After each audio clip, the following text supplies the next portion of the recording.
Hello fans, welcome to another edition of MPEC TV channel. Your host Howard Wilson presenting. Now today I'll be doing a Chelsea video. Now Chelsea is currently third in the standings and we only have ourselves to blame if we don't make it to the top four. Now let me start off with some transfer news. Now we have signed Hakim Ziyech and also Timo Werner. Now there are two very good attacking players and I think Chelsea should complete the package by going out for all-out attack. So I think the next two signings should be both Saïd Benrahma and Kai Havertz. I think Chelsea should go for both Saïd and Kai so that our attacking will be wonderful next season. Remember, players do get a lot of injuries from time to time. Also, players get tired legs, so we need to rotate our squad. So there's nothing wrong with having 6 options up front. And both Kai and Saïd, they are very young, especially Kai. So they are one for the future. So I think we should sign them both to complete the attacking force. The best form of defense is to attack, and so far we have a problem outscoring our opponents this season. So far I think we have 10 losses. That's too many. You know, if next season teams are going to strengthen and we're not going to we can't lose 10 games and expect to finish in top 4. That won't happen again next season. So we are in this position on the basis that teams that are below us continue to lose and draw their matches. Teams like Wolves, Southampton, Manchester United, Tottenham and so forth. So those teams are going to be strengthening. Arsenal is going to be strengthening next season. So we have to have a potent attacking force to keep the teams at bay. Now, our priority signing after complete our midfield and forward line, our next priority signing should be a goalkeeper. Now, Kepa is a young goalkeeper. He has potential, but if we want to be on top, we don't really have that confidence in Kepa. Kepa is not going to be the way forward, right? Kepa makes too many mistakes. Alright, if we look at it carefully, we are beating down the defense heavily.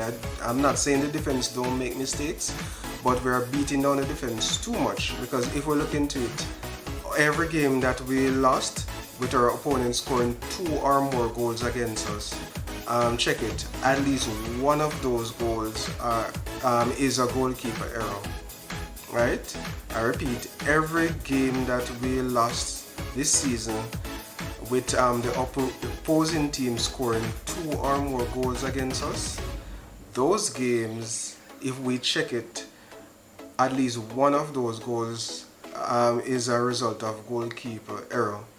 Every team defense makes a mistake. That's why we have a goalkeeper there. So if the attacking team get past our defense, then the goalkeeper is our last line of defense. Hence, we need somebody who can pull off world-class saves, and I don't see Kepa as that person. We need somebody who can pull off difficult saves. Not when the ball is kicked directly at you and you block the ball. Oh, that's a great save. No. When you have to reach for the ball and tip it over the bar. If we look at most times when Kepa is keeping, he's stuck on his line, right? When the cross are coming over from the corner, he's stuck on his line. There is no command in the box, right? When the crosses are coming over from free kick, there is no coming out there in the crowd to punch the ball or to catch the ball before it reaches a defender's head. Kepa relies solely on the defense in order to and get him out of danger, and that cannot work. If we look at any top of the line goalkeeper across the world, once the ball is in the 6-yard box, most world-class goalkeepers would come out and claim that ball or punch that ball out of danger, right? We rarely see that from Kepa. He stays on his line. When you stay on your line, the goal becomes bigger, and the attacking player can kick it to your left or to your right. He does not come out and punch enough balls or catch the ball, because goalkeepers are usually over 6 feet, right? And if you reach up with your hands, that should take you up to over 7 feet. That should take you up to 8 feet, basically, or 7.5 foot. If you jump as well, that should take you up to 9-10 feet. So goalkeepers have an advantage. It doesn't matter how tall a forward is, goalkeeper has an advantage because they can use their hands. So the inefficiency of Kepa is really showing up in difficult times when we need him. So if we have a good goalkeeper, we will let through 50% less goals, right? Too many goals scored on us this season, and that's why we aren't even in second. We could have been in second place, having beaten Manchester City the second time around. Would have definitely be in second place. Have Kepa stood up and saved some of those difficult shots. And that game that we narrowly won, our last game that we narrowly won, we see where yes, Zaha kicked a very good kick. I'm not going to take that away from him. The kick was very good, right? But when we look at the ball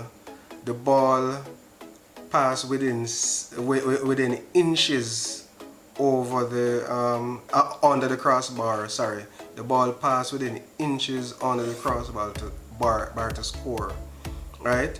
So any goalkeeper who is positioned, this is one of the things that I noticed with Kepa. Most times his positioning is really wrong, right? So that ball was kicked relatively close to the center of the goal. It was kicked to the left side of the goal, but not too far from the center. So if his positioning was right, if he was watching the ball, watching the attacker, and see when the attacker was shaping up to shoot, and his position was good, he could have tipped that ball over the bar, right? So it's helpless. Once our defense has been breached, it's almost certain to be goal, and we cannot have that incompetence if we want to be Champions League winners and if we want to win the league. We have to have a world-class goalkeeper. So Andre Onana is one that we should be looking at to get to solve our goalkeeping problem, right? And then moving forward, if we want to strengthen our defense line, certainly Declan Rice and also Lucas Digne should be the two players in the defense we should be looking at. Now, I wondering if Frank or Chelsea watching my videos, because I was the first and only person to have looked at Lucas Digne. Because when everybody talking about Tagliafico and Alex Telles and so forth, I started looking around, and when I looked around, I said, this person from France who plays for Everton, he's a world-class left back. And I put the story out there more than once. I put the story out there about 3 times, and lo and behold, somebody looked into it, and I believe it was the Green Turf first. I presented it, and then somebody looked into it and say, yes, this person looked like a world-class player, and Chelsea should be trying to get Lucas Digne. So once we can get Digne from Everton for about 40 to 50 million, I think it will be worth it because he's really a world-class left back. We don't have to pay 70-80 million dollars for Ben Chilwell when we have Lucas Digne. We probably could get for 40, 50 million pounds. Alright, so I think having these players would definitely make Chelsea great again. Alright, so that's my presentation on Chelsea, what I think. You can comment in the comment section and let me know what are your ideas. Alright, I won't comment too much on the game coming up, but as long as Giroud starts the game, I'm really fine with whatever. And we know that the centre back Zuma definitely should be in the defense. So whatever team is comfortable, once Giroud starts, Tommy Abraham need to come on when the opposition defense is tired, and he will run hard at them and score as he did in the last match. So I'm looking forward for the match, and once we get those 3 points, we are on our way for third place. So third place is for us not to lose any match. I think after this it would be Liverpool will be our toughest challenge, but we beat them in the FA Cup. It means that they are beatable. And even the first leg, we gave them a hard fight. I think that game ended up 2-1. Right, that game was really close. So it proves to the world that we have some quality. We just need to put it together. So we can beat them again. And Wolves, we can definitely beat Wolves.